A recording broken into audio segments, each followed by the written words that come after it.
Good afternoon students. इस video में हम लोग प्रेरणार्थक क्रियाएं काजेटिव वर्ब्स के विषय में जानकारी प्राप्त करें। काजेटिव वर्ब्स वह कहलाता है जो जिस वाक्य के अंतर्गत कर्ता खुद काम नहीं करता, किसी और से करा लेता है या करने की प्रेरणा देता है। वैसे वाक्यों का अंग्रेजी में अनुवाद करने के लिए काजेटिव वर्ब्स की आवश्यकता होती है। डिक्शनरी में जितनी भी क्रियाएं दी गई होती हैं वह उस सब्जेक्ट के लिए लगाई जाती है जो काम खुद ही करता है। जैसे राम लिखता है, राम राइट्स, लेकिन राम लिखवाता है तो लिखवाने की अंग्रेजी नहीं मिलेगी, उसे बनाना पड़ता है। और इन क्रियाओं की सहायता से लिखवाना, पढ़वाना, दौड़ाना इत्यादि इस प्रकार की क्रियाओं का भाव निकाला जाता है। उसके द्वारा अंग्रेजी में वाक्य बनाए जाते हैं। उन क्रियाओं को कहते हैं काजेटिव वर्ब, प्रेरणार्थक क्रियाएं। यानी ये ऐसे होते हैं, ऐसे वाक्य होते हैं कि जिसमें कर्ता खुद काम नहीं करता है, वो किसी और से काम करा लेता है अथवा काम करने की प्रेरणा देता है। यह किसी भी टेंस में हो सकता है, प्रेजेंट, इंडेफिनिट, कंटीन्यूअस, परफेक्ट, यानी किसी टेंस में उसी के अनुसार उसका रूप बदल देते हैं।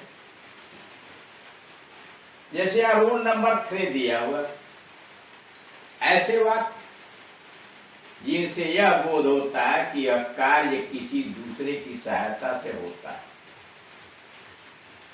कर ऐसे वाक्य जिनसे यह पता चलता है कि कोई कार्य किसी दूसरे की सहायता से होता है पर कर्ता स्वयं भी उसमें भाग लेता है। यानी दोनों ही लोग होते हैं, दो सब्जेक्ट होते हैं, एक फॉल्स कर्ता, एक रियल कर्ता। रियल कर्ता होता है जो काम करता है, फॉल्स कर्ता जो काम नहीं करता, केवल प्रेरणा देता है या हल्की फुल्की भागीदारी करता है। अब इसमें कहा कि ऐसे वाक्य भी कुछ होते हैं कि जिसमें से यह बोध आता कि कार्य दूसरे की सहायता से होता है पर कर्ता स्वयं भी उसमें भाग लेता है। जैसे उसने मुझे हंसाया, उसने मुझे हंसाया, यानी वह भी पार्टिसिपेट किया, मैं भी पार्टिसिपेट किया। तो he made me laugh, he made me laugh, या ही काइड मी लाफ, ही काइड मी लाफ, उसने मुझे हंसाया। ही क्या है? फॉल्स सब्जेक्ट है। यहां मेड है टेंस के अनुसार, और मी क्या है? ऑब्जेक्ट के स्थान पर आया हुआ है, और यह रियल सब्जेक्ट है, वास्तविक सब्जेक्ट है। लाफ, हंसने का काम तो मैंने किया ना, तो इसलिए ही मेड मी लाफ, उसने मुझे हंसाया। यही काइड मी टू लाफ। जब मेड के बाद इन्फिनिटिव आएगा तो उस बेयर इन्फिनिटिव होगी, उसका टू छिपा दिया जाएगा, लेकिन काज के बाद आएगा तो टू लगेगा। वाक्य नंबर 2, मैंने मोहन को रुलाया, मैंने मोहन को रुलाया। I made Mohan cry, I made Mohan cry. रोने का काम किसने किया? मोहन ने किया। आई मेड मोहन क्राई, या I cause Mohan to cry. I made Mohan cry अथवा I cause Mohan to cry. तीसरा, उसने घोड़े को चलाया, तो सच्चा उसमें भी तो पार्टिसिपेट किया होगा। उसने घोड़े को चलाया, he made the horse walk, he made the horse walk. मैंने उसे सुलाया, I caused him to sleep, I caused him to sleep, या I made him sleep, I made him sleep, तब टू नहीं रहेगा। रूल्स बनते कैसे हैं? सबसे पहले सब्जेक्ट रखिए। कौन सा सब्जेक्ट? फॉल्स सब्जेक्ट जो प्रेरणा देने का काम करता है। उसके बाद मेक प्लस नाउन या प्रोनाउन ऑब्जेक्ट के रूप में आएगा, यानी ऑब्जेक्टिव केस में होगा, और तब इन्फिनिटिव होगा, लेकिन विदाउट टू होगा, यानी मेक के बाद जो इन्फिनिटिव आएगी उसमें टू नहीं लगेगा। दूसरा रूल है सब्जेक्ट प्लस काज, यानी प्रेरणार्थक क्रिया काज का प्रयोग टेंस के अनुसार किया गया। यानी सब्जेक्ट कौन सा? फॉल्स सब्जेक्ट, यानी वह फॉल्स सब्जेक्ट जो काम नहीं करता है, दूसरे से कराता है, प्रेरणा बनता है।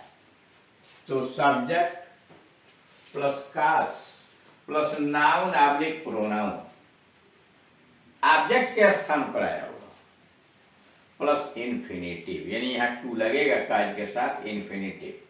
मेक के साथ विदाउट टू इन्फिनिटिव आएगी, लेकिन काज के साथ इन्फिनिटिव के साथ टू रहेगा। रूल नंबर 3, ऑब्जेक्ट आए सबसे पहले और तब मेक, और फिर पैसिव वॉइस में मेक का रूप जो होगा वो पैसिव वॉइस में होगा, और उसके बाद इन्फिनिटिव, तब प्लस बाई डूअर, तब प्लस बाई डूअर। तो जैसे मान लीजिए मेक से बनाना हो ऑब्जेक्ट, तो ऑब्जेक्ट क्या है? The horse.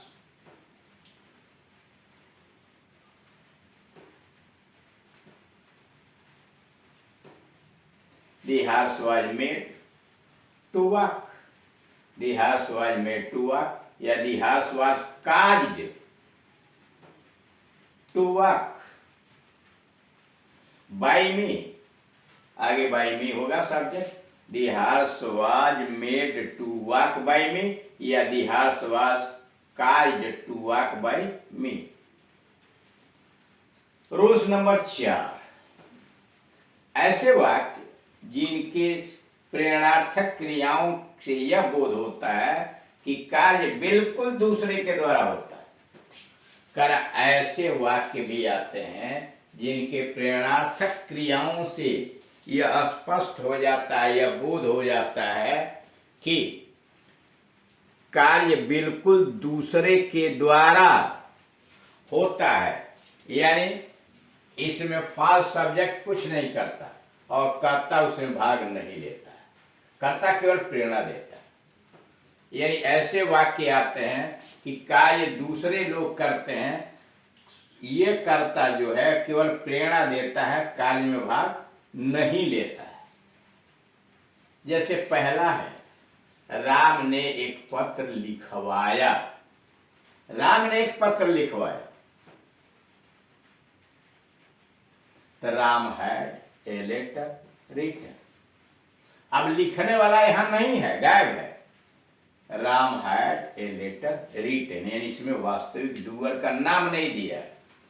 या Ram got a letter written, Ram got a letter written.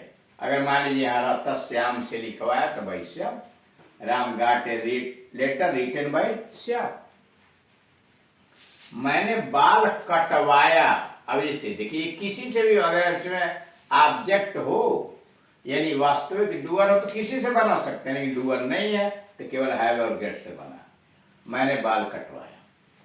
I got my hair cut, I got my hair cut. I had my hair cut, I had my hair cut. मैंने अपने बाल कटवाए।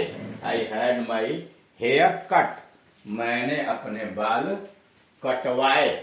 अब इसमें आप देख रहे हैं कि कर्ता यानी वास्तविक डूअर नहीं दिया है, वास्तविक डूअर नहीं दिया है, तो इसलिए केवल हैव और गेट से ही इसका निर्माण हुआ है। तीसरे नंबर पर उसने एक घर बनवाया है। उसने एक घर बनवाया है। He had a house. He had a house. उसमें लिखना चाहिए he had a house built. He had a house built.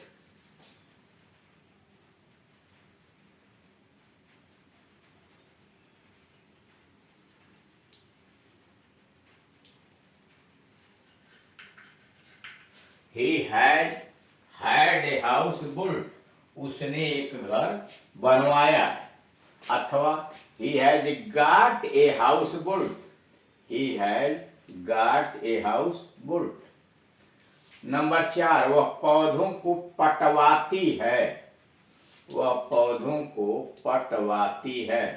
She has the plants watered, she has the plants watered, watered third.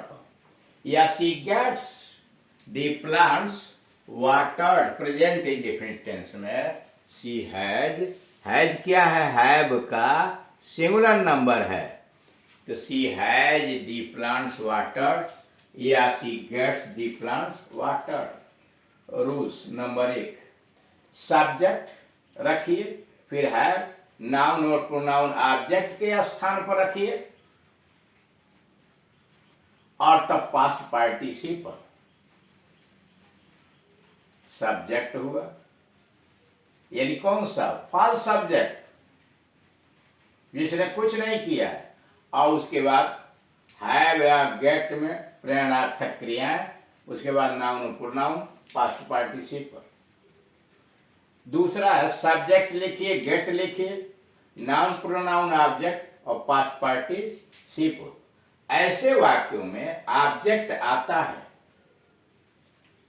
ऐसे वाक्यों में ऑब्जेक्ट आता है gate और have, gate या हैव तथा पास्ट पार्टिसिपल के बीच में। जैसे यहां आया दी प्लांट्स ऑब्जेक्ट है, तो यह हैव या गेट और पास्ट पार्टिसिपल के बीच में आया है। कारण ऐसे वाक्यों में ऑब्जेक्ट आता है हैव ऑब्लिक गेट और पास्ट पार्टिसिपल के बीच में, पास्ट पार्टिसिपल के बाद में नहीं आता है। तो इस तरह से आपने देखा कि कुछ विशेष प्रकार के दिए गए प्रेरणार्थक वाक्यों का ट्रांसलेशन कैसे करते हैं। अब इसके बाद एक वीडियो में थोड़ा और रह जाएगा, अगले वीडियो में समाप्त हो जाएंगे। Thank you.